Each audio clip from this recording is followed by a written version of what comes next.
Page 52. Para. All these are contrasts, parallels, etc. between the two halves. There are also many more within the two halves. Firstly, there is a strongly implied contrast between the husband's self-absorbed artistic frenzy on the one hand and a more conventional outwardly directed sexual passion of the kind which might be expected in a husband for a new bride. Instead of being fascinated by her, this husband is, quote, entranced before his work, unquote, in autoerotic contemplation. Indeed, the marriage is in a sense bigamous, since the husband is described as, quote, having already a bride in his art, unquote, full stop. The several weeks he spends alone with his new bride executing the painting are a kind of sustained negative parody of a honeymoon. Locked up together for several weeks, the husband-painter, quote, took a fervid and burning pleasure in his task and wrought day and night, unquote, comma, and towards the end, quote, the painter had grown wild with the ardor of his work, unquote, stop. In fact, he has spent his honeymoon in passionate involvement with the first bride rather than the second, para. A third level of contrast and parallels are those which concern narrative mechanisms such as presentation and language, as well as content. One such, for instance, is the parallel between the narrators of the two halves. Both have a degree of anonymity and page 53. In the second case, the anonymity is complete since we are given no information at all about the identity of the author of the, quote, vague and quaint words, unquote, of the story within the story, bracket. The only named character is Pedro the valet, comma, the least important figure in the tale, bracket close, stop. But structuralists are encouraged by Roland Barthes to ask of a text the question, quote, qui, Q-U-I, parle, P-A-R-L-E, question mark, unquote, quote, who is speaking, question, unquote. And if we ask that question of the second part of the tale, then the answer will involve dislodging the narrator from the position of a neutral spectatorial recorder. For this account must have been written by someone who witnessed these events without attempting any intervention. At the very least, this witness is someone without insight, indistinguishable from those who, having seen the portrait, quote, spoke of its resemblance in low words, comma, as of a mighty marvel, comma, and a proof not less of the power of the painter than of his deep love for her, whom he depicted so surpassingly well, unquote, stop. Section Stop and Think. The first narrator too can be seen as to some degree culpable and as willfully blind to the events witnessed. Could we go further? Is there a parallel between the two narrators such that the first is aligned through the language used with the attitudes of the artist husband? Para. For instance, what do you make of his prolonged contemplation of the painting? Are there elements in that part of the text which parallel the displaced eroticism of the artist's protracted gazing on his wife as he makes the painting? There are two examples, not just one, of an intense masculine gaze in the story. Look at the distribution of the words, quote, gaze, unquote, and, quote, glory, unquote, bracket, or, quote, gloriously, unquote, bracket closed in the text. Look at the way the passing of time is depicted in each of these cases. In both cases, there is a moment when the gaze is averted. What is the significance of this parallelism? Para. All these contrasts are of a very particular kind, proper to just this one tale. We may then perform a simplifying move which is rather, page 54, like finding the lowest common denominator of a set of numbers, for though these items might be reduced to a set of more generalized ones, the contrast and conflict between life and art, male and female, light and dark, bracket, in the sense of enlightenment and moral benightedness, as well as in purely physical terms, bracket closed, comma, looking and doing, reality and representation. The thesis of the structuralist is that narrative structures are founded upon such underlying paired opposites or dyads, so that contrasts such as these are the skeletal structure on which all narratives are fleshed out. If we had to reduce even this list of dyads to achieve a single pair, then it would have to be the art/life contrast, since the tell seems most to be about life and art viewed as factors in an overall psychic economy. Para. The obvious final question is to ask which side of this dichotomy the tale is on. There can surely be little doubt that it is on the side of art, for it is the act of artistic creation, and to a lesser extent that of contemplating a work of art, which is most vividly and passionately described in the tale, rather than any sense of the waste of a young life. The frenzy of this passionate, wild and moody man produces a work of art so lifelike that it seems the product of a divine being. This is no way to champion life. Within quote, officially, unquote, the story is a pious protest at the sacrifice of a young life, but in practice, the making of the sacrifice is presented with a kind of loving envy. As D.H. Lawrence didn't quite say, never trust the moral, trust the tell. Para. So much then for the symbolic code. The second example centers on the operation within a text of the semicode. Semic, S-E-M-I-C, code. This code, as we have said, is linked with the process of characterization and thematization, but operates on a smaller scale than the symbolic code.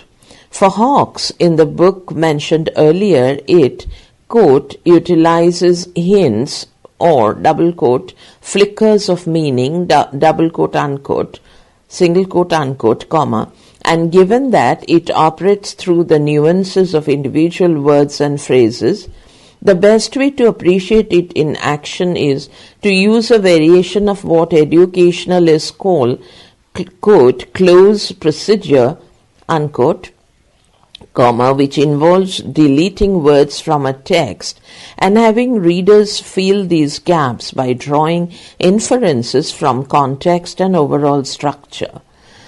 Para. The passage below is the opening of a novel by Mervyn Jones, M-E-R-V-Y-N Mervyn, J-O-N-A-S Jones. The central character, Mr. Armitage, A-R-M-I-T-H-E, is presented in the opening scene and his character immediately established. I have left gaps in the text and have listed at the end of the relevant sentences several words which might fill that gap, bracket, one of which, comma, in each case, comma, is the word, page 55, actually used by the author, bracket closed, stop. You will see that the character is decisively altered according to the word you choose to fill the gap, enabling us to feel the semic code actually at work. The paragraphs have been numbered for ease of reference. In terms of the quote, what structuralists do, unquote, list, this is an example of 1.C within bracket, that is, of relating the text to a projected model of an underlying universal narrative structure, since the critic would assume that the 5 Barthesian codes are fundamental to the workings of all narratives. Spend time now selecting a word for each gap before going on to my commentary. Section Stop and Think. 1. John Edward Scott Armitage, 55 years old, 5 feet 11 inches tall, weight 13 stone 3 dash within bracket pounds, comma, ounces, bracket closed. 2.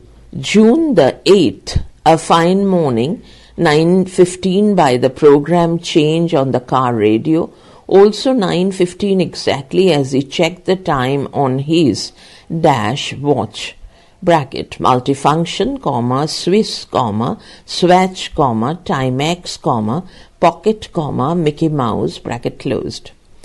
3. Hendon Way, comma, northbound, stop. Armitage was driving a Jaguar, just running. Its newness pleased him. The dash smell of the leather, the neat zeros on the mileage dial. He was among those men whose car is never more than a year old. Bracket, rich, sweet, heady, sexy, opulent, bracket closed. There is further description. Then Armitage slows the car to look at 2 hitchhikers. They meet his standards of acceptability and he offers them a lift, but the response to his offer is a momentary hesitation. The text resumes. 4. The boy still presented his pleasant smile, but did not get into the car. Now he seemed to be considering not only the directions, but also the car and even Armitage himself. The hitchhiker, in fact, was deciding whether to accept the driver instead of the other way round. Armitage was dash. In a few seconds more he might have been indignant. But the girl said, quote, "This is fine, dash, yet it is, dash, super, comma, really, unquote, stop." Bracket, baffled, comma, stamped, comma, gob hyphen smacked, smsked, bracket closed. 5. She spoke eagerly, indeed with some impatience at the boy's hesitation, and she too smiled at Armitage, but more, page 56, than pleasantly. He thought, pleasantly dash, he thought. Of course they were lucky to get a long ride in a new Jaguar. The girl clearly realized this. She seemed moreover to be happy to travel with Armitage. As soon as this notion occurred to him, Armitage saw that it was absurd. Yet it was an attractive thing for her to give such an impression. Bracket, happily, cheerfully, invitingly, gleefully, bracket closed. 6. She dashed into the front seat, comma, and the boy got into the back. Armitage pulled away quickly to get ahead of a removal van.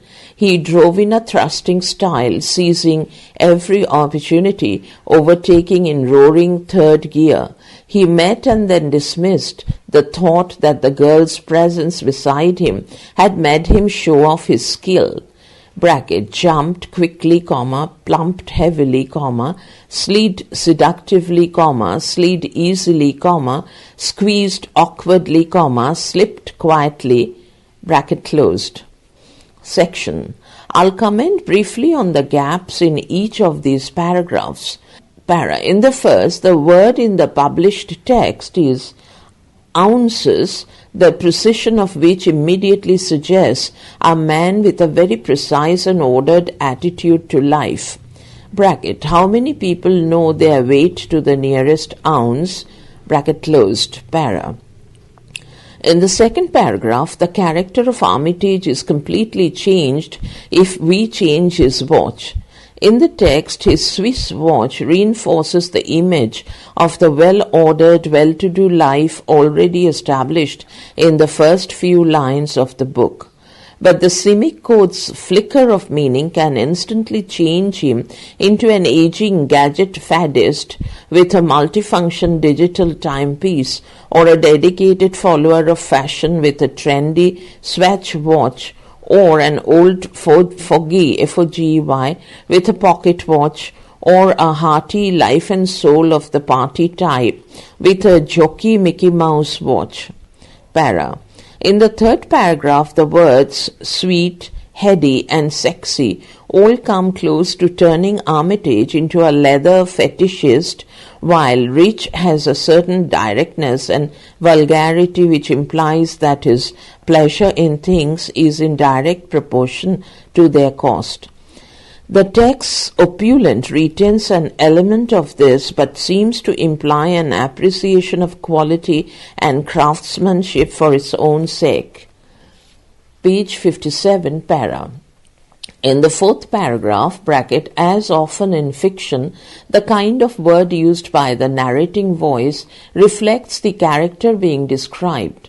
Stumped suggests an undignified cluelessness, as even more so does gobsmacked, whereas the text baffled implies the offended dignity of a man of some standing accustomed to a degree of respect. Para. In the fifth paragraph, Armitage's perception of the nature of the girl's smile is a crucial element in his characterization. The text has him seeing her as smiling cheerfully, indicating that he is pleased to perceive a positive reaction towards himself. If she was smiling in his view invitingly, then the implication would be that his motives were entirely sexual. Gleefully, on the other hand, would make her into a child rather than an adult. Para. In the final paragraph, the missing phrase indicates that all the same Armitage finds the girl attractive and is physically aware of her. The text tells us that she slid easily into the front seat, implying a certain slender gracefulness. Armitage's attention is less directed towards the boy, so he simply got into the back. If we reverse these two phrases, the implication is that Armitage is more interested in the boy than the girl, thus, quote, she got into the front seat and the boy slid easily into the back, unquote. This has the effect of tending to construct Armitage as homosexual, even though no such explicit statement is made. Para. This simple close CLOZD exercise then indicates something of the small scale but nonetheless crucial workings of the semic code in the construction of character, while also showing how in sequence this code can begin to activate thematic motives such as the notion of orderliness and control associated with Armitage. Para. The operation of two other codes could easily be illustrated from the same passage. The hermeneutic code, for instance, is obviously important in it. Right at the beginning of a novel, the reader has to be drawn into the process of speculating about possible outcomes, working out enigmas, and predicting the possible patterns of events and motives. Thus, with this example, we are immediately involved in answering questions like, quote, what is going to happen as a result of this meeting, question, unquote. Quote, are the hitchhikers as innocent as they seem, question, unquote. Quote, will Armitage's confidence be shaken in some way as the novel progresses, question, unquote. Finally, an example of the cultural code is seen in the third paragraph when we are told that Armitage, quote, was among those men, page 58, whose car is never more than a year old, unquote, where the text appeals to our prior knowledge of this kind of man as a distinct type with a whole range of related characteristics and habits. The last quote, the symbolic, would be difficult to detect in such a brief and early extract from a novel and has already been demonstrated at length in the POE example.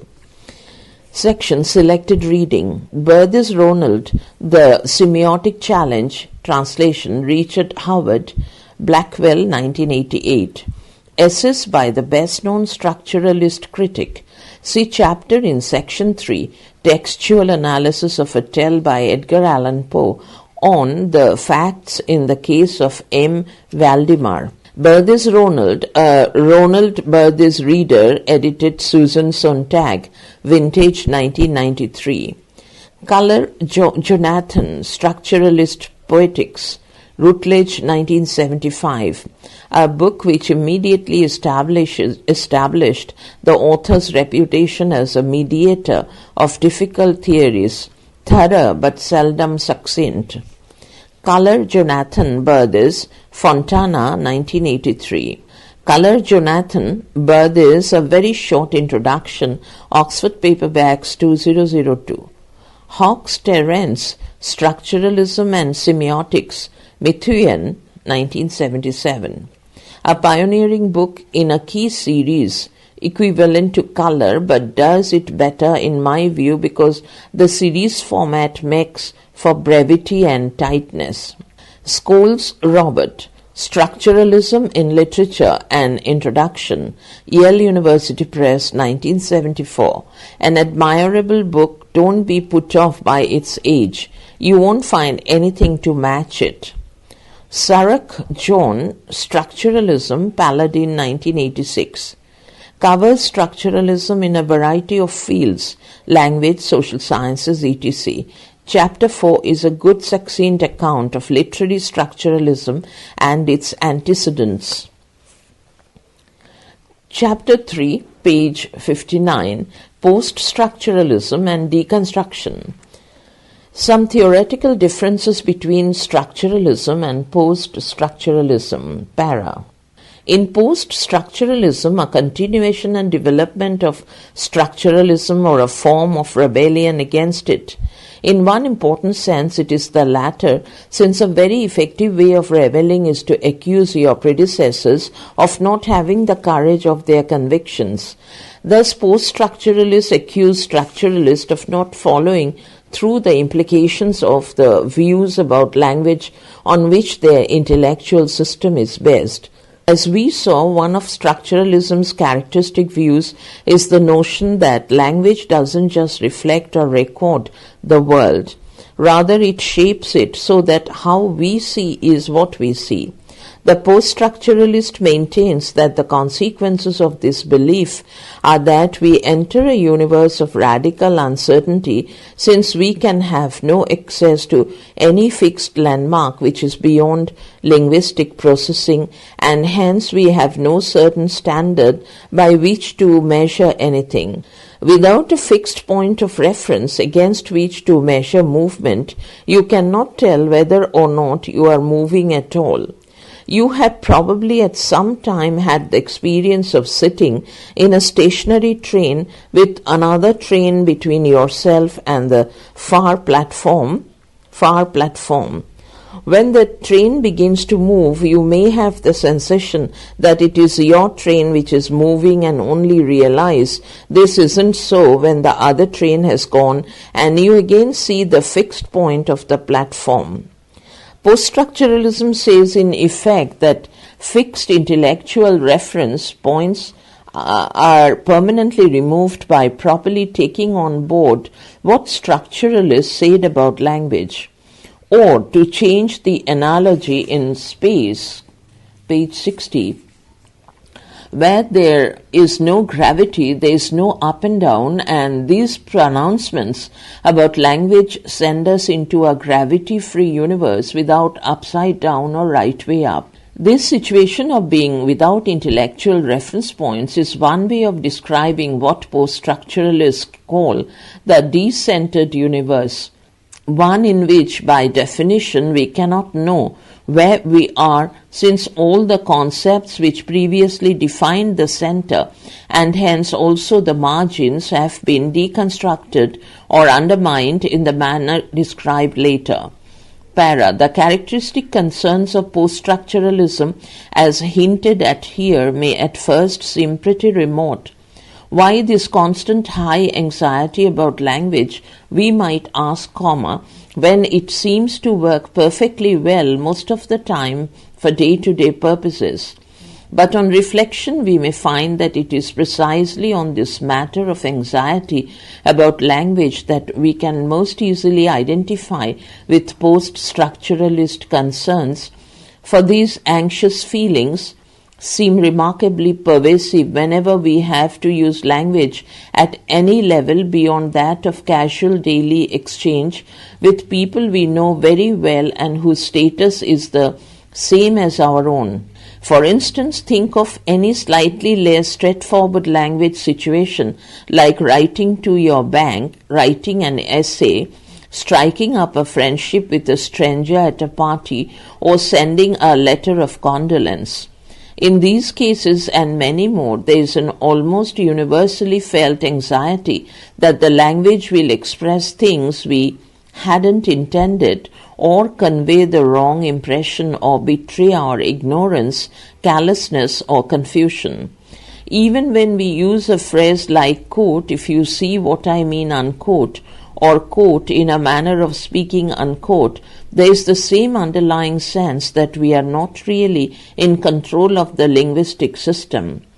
These feelings writ large are really the same, or at least surely have the same source as the radical linguistic skepticism, which is so typical of deconstruction. Here then is a way into the post-structuralist frame of mind, which lies very much within attitudes and anxieties which most of us experience. Para. However, perhaps it will be helpful simply to list some differences and distinctions between structuralism and post-structuralism under the 4 headings below. Para. 1. Origins. Structuralism derives ultimately from linguistics. Linguistics is a discipline which has always been inherently confident about the possibility of establishing objective knowledge. It believes that if we observe accurately, collect data systematically, page 61, and make logical deductions, then we can reach reliable conclusions about language and the world. Structuralism inherits this confidently scientific outlook. It too believes in method, system, and reason as being able to establish reliable truths. Para. By contrast, post-structuralism derives ultimately from philosophy. Philosophy is a discipline which has always tended to emphasize the difficulty of achieving secure knowledge about things. This point of view is encapsulated in Nietzsche's Nietzsche',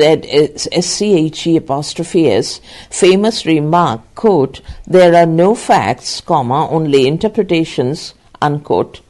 Philosophy is, so to speak, skeptical by nature and usually undercuts and questions commonsensical notions and assumptions. Its procedures often begin by calling into question what is usually taken for granted as simply the way things are. Post-structuralism inherits this habit of skepticism and intensifies it. It regards any confidence in the scientific method as naive and even derives a certain masochistic intellectual pleasure from knowing for certain that we can't know anything for certain, fully conscious of the irony and paradox which doing this entails. Para 2. Tone, T-O-N-E, and style. Structuralist writing tends towards abstraction and generalization. It aims for a detached scientific coolness of tone. Given its derivation from linguistic science, this is what we would expect. An essay like Ronald Burthes's 1966 piece, quote, "Introduction to the Structural Analysis of Narrative," unquote, reprinted in Image, Music, Text, ed. Stephen Heath, 1977, is typical of this tone and treatment with its discrete steps in an orderly exposition, complete with diagrams. The style is neutral and anonymous, as is typical of scientific writing. Para. Post-structuralist writing, by contrast, tends to be much more emotive. Often the tone is urgent and euphoric, and the style flamboyant and self-consciously showy. Titles may well contain puns and allusions, and often the central line of the argument is based on a pun or a wordplay of some kind. Para. Often deconstructive writing fixes on some material aspect of language, such as a metaphor used by a writer or the etymology of a word. Overall, it seems to aim for an engaged warmth rather than detached coolness. 3. Attitude to language. Structuralists accept that the world is constructed through language in the sense that we do not have access to reality rather than through the linguistic medium. All the same, page 62, it decides to live with that fact and continue to use language to think and perceive with. After all, language is an orderly system, not a chaotic one, so realizing our dependence upon it need not induce intellectual despair. Para. By contrast, post-structuralism is much more fundamentalist in insisting upon the consequences of the view that in effect reality itself is textual. Post-structuralism develops what threaten to become terminal anxieties about the possibility of achieving any knowledge through language. The verbal sign in its view is constantly floating free of the concept it is supposed to designate. Thus, the post-structuralist way of speaking about language involves a rather obsessive imagery based on liquids. Signs float free of what they designate. Meanings are fluid and subject to constant slippage, SLIPPAGE, or spillage, SPILLAGE. This linguistic liquid slopping about and swilling over unpredictably defies our attempts to carry signification carefully from giver to receiver in the containers we call words. We are not fully in control of the medium of language, so meanings cannot be planted in set places like somebody planting a row of potato seeds. They can only be randomly scattered or disseminated, like the planter walking along and scattering seed with broad sweeps of the arm so that much of it lands unpredictably or drifts in the wind. Para. Likewise, the meanings words have can never be guaranteed 100% pure. Thus, words are always, quote, contaminated, unquote, by their opposites. You can't define night without reference to day, or good without reference to evil, or else they are interfered with by their own history, so that obsolete senses retain a troublesome and ghostly presence within present-day usage and are likely to materialize just when we thought it was safe to use them. Thus, a seemingly innocent word like guest is etymologically cognate with host. It is put as hostis, Hostis, but I think it should be hosts, which means an enemy or a stranger, thereby inadvertently manifesting the always potentially unwelcome status of the guest. See below page 68. Likewise, the long dormant metaphorical bases of words are often reactivated by their use in philosophy or literature and then interfere with liberal sense or with the stating of single meanings. Linguistic anxiety then is a keynote of the post-structuralist outlook. Page 63. 4. Project. By project, here I mean the fundamental aims of each movement, what it is they want to persuade us of. Structuralism firstly questions our way of structuring and categorizing reality and prompts us to break free of habitual modes of perception or categorization, but it believes that we can thereby attain a more reliable view of things. Para. Post-structuralism is much more fundamental. It distrusts the very notion of reason and the idea of the human being as an independent entity, preferring the notion of the dissolved or constructed subject, whereby what we may think of as the individual is really a product of social and linguistic forces, that is, not an essence at all, merely a tissue of textualities. Thus, its torch of skepticism burns away the intellectual ground on which the Western civilization is built. Post-structuralism - life on a decentered planet. Post-structuralism emerged in France in the late 1960s.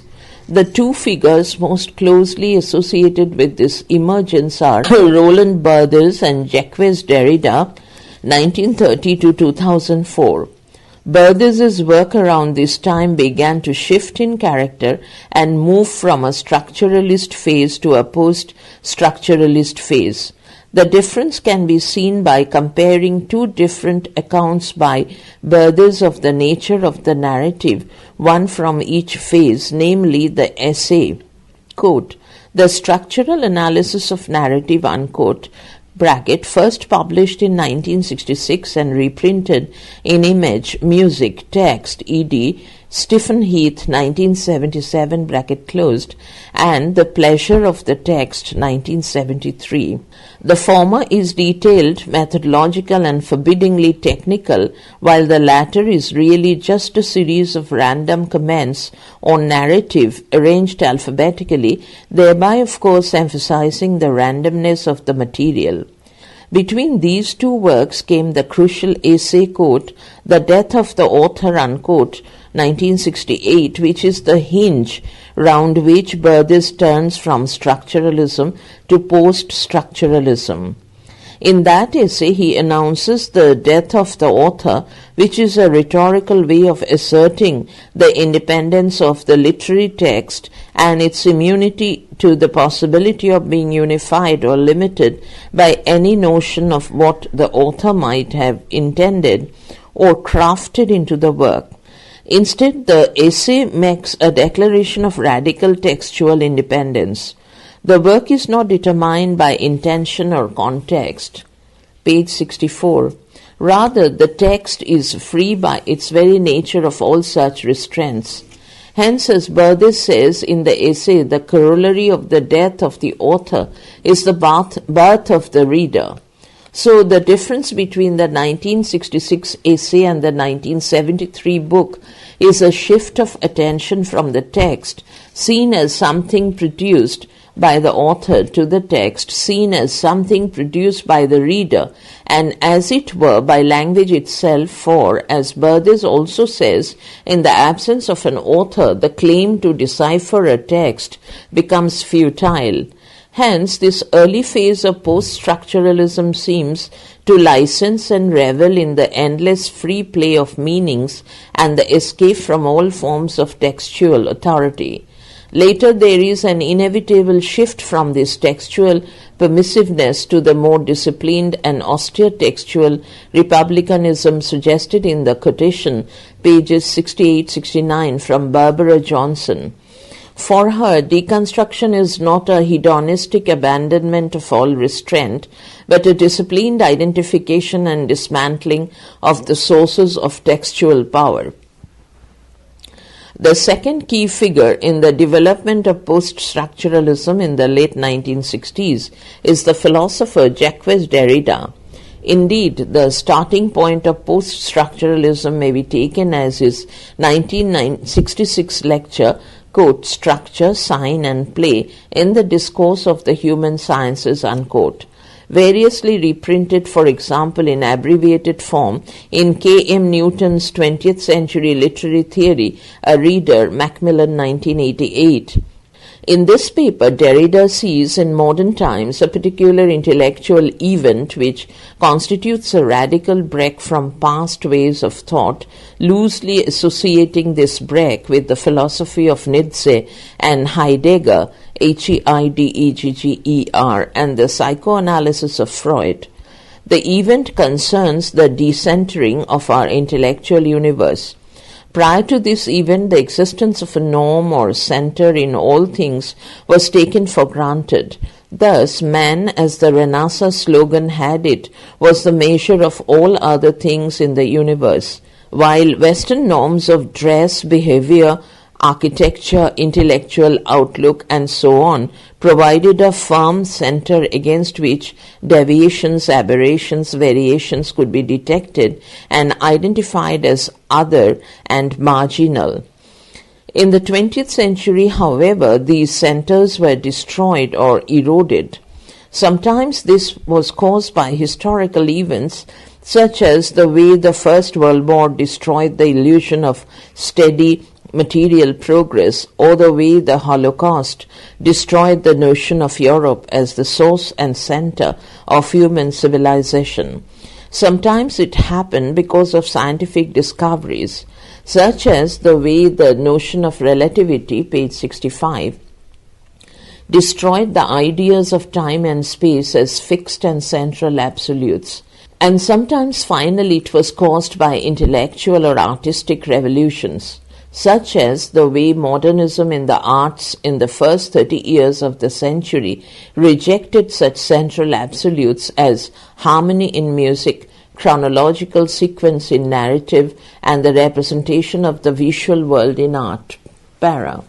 In the resulting universe, there are no absolutes or fixed points, so that the universe we live in is decentered or inherently relativistic. Instead of movement or deviation from a known center, all we have is, quote, free play, unquote, bracket, or play as the title of the essay has it, bracket closed. In the lecture, Derrida embraces this decentered universe of free play as liberating, just as Berthes in, quote, the death of the author, unquote, celebrates the demise of the author as ushering in an era of joyous freedom. The consequences of this new decentered universe are impossible to predict, but we must endeavor not to be among the quote, those who, turn their eyes away in the face of the as yet unnameable which is proclaiming itself, unquote, Newton, page 154. This powerful quasi-religious appeal to us not to turn our eyes away from the light is typical of the often apocalyptic tone of post-structuralist writing. If we have the courage, the implication is we will enter this new Nietzschean universe where there are no guaranteed facts, only interpretations, none of which has the stamp of authority upon it, since there is no longer any authoritative center to which to appeal for validation of our interpretations. Para. Derrida's rise to prominence was confirmed by the publication of 3 books by him in the following year, translated as Speech and Phenomena of Grammatology and Writing and Difference. All of these books are on philosophical rather than literary topics, but Derrida's method always involves the highly detailed deconstructive reading of selected aspects of other philosophers' works, and these deconstructive methods have been borrowed by literary critics and used in the reading of literary works. Essentially, the deconstructive reading of literary texts tends to make them emblems of the decentered universe we have been discussing. Texts previously regarded as unified artistic artifacts are shown to be fragmented, self-divided, and centerless. They always turn out to be representative of the monstrous births predicted at the end of structure, sign, and play. Page 66.